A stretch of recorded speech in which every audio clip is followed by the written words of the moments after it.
Since I'm doing the low fructose experiment for 30 days, I wanted to do a bit of research on fructose consumption, and I found this study about fructose and the metabolic syndrome I wanted to share.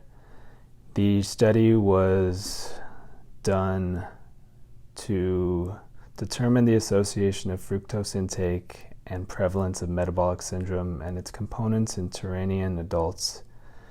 The population was 19 to 70 years old, of men and women. There were 2,537 subjects, and they used a dietary questionnaire, food frequency, to determine the amount of fructose that was consumed per day. They also differentiated between natural forms of fruit and vegetables and the added fructose in commercial foods. The results of the study was that the average age of men was 40.5, women was 38.6. The average intake for men and women respectively was 46.5 and 37.3. They also break down the source of fructose: 19.6 natural and 26.9 added for men, and 18.6 and 18.7 for natural and added fructose for women.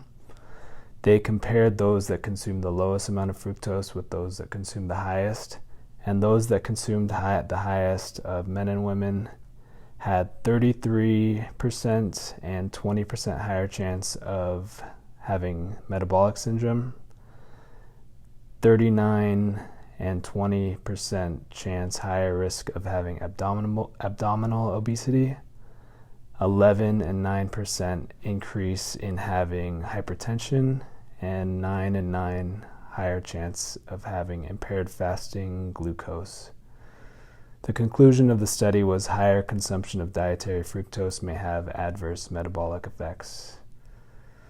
So the study showed that those that consumed the most fructose had a higher risk of all these different issues and metabolic disorders.